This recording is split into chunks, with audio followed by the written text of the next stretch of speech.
कल के दिन के विषय में मत फूल, क्योंकि तू नहीं जानता कि दिन भर में क्या होगा। तेरी प्रशंसा और लोग करे तो करें, परंतु तू आप ना करना। दूसरा तुझे सराहे तो सराहे, परंतु तू अपनी सराहना न करना। पत्थर तो भारी है और बालू में बोझ है, परंतु मूढ़ का क्रोध उन दोनों से भी भारी है। क्रोध तो क्रूर और प्रकोप धारा के समान होता है, परंतु जब कोई जल उठता है तब कौन ठहर सकता है। खुली हुई डांट गुप्त प्रेम से उत्तम है। जो घाव मित्र के हाथ से लगे वह विश्वास योग्य है, परंतु बैरी अधिक चुंबन करता है। संतुष्ट होने पर मधु का छत्ता भी फीका लगता है, परंतु भूखे को सब कड़वी वस्तुएं भी मीठी जान पड़ती हैं। स्थान छोड़कर घूमने वाला मनुष्य उस चिड़िया के समान है जो घोंसला छोड़कर उड़ती फिरती है।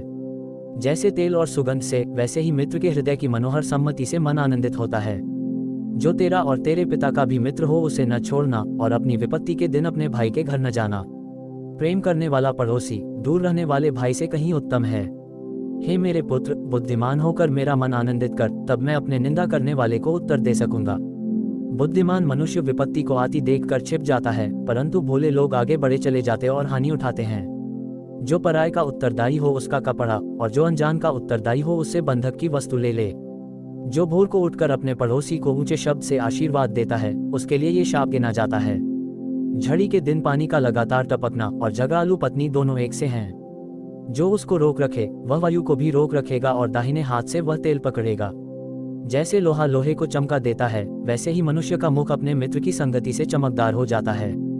जो अंजीर के पेड़ की रक्षा करता है वह उसका फल खाता है। इसी रीति से जो अपने स्वामी की सेवा करता उसकी महिमा होती है। जैसे जल में मुख की परछाई सुख से मिलती है, वैसे ही एक मनुष्य का मन दूसरे मनुष्य के मन से मिलता है। जैसे अधोलोक और विनाशलोक, वैसे ही मनुष्य की आंखें भी तृप्त नहीं होती। जैसे चांदी के लिए कुठाई और सोने के लिए भट्ठी हैं, वैसे ही मनुष्य के लिए उसकी प्रशंसा है। चाहे तू मूर्ख को अनाज के बीच ओखली में डालकर मूसल से कुटे, तो भी उसकी मूर्खता नहीं जाने की।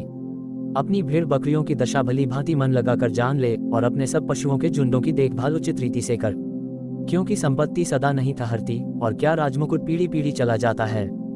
कटी हुई घास उठ गई, नई घास दिखाई देती है, पहाड़ों की हरियाली काटकर इकट्ठी की गई है।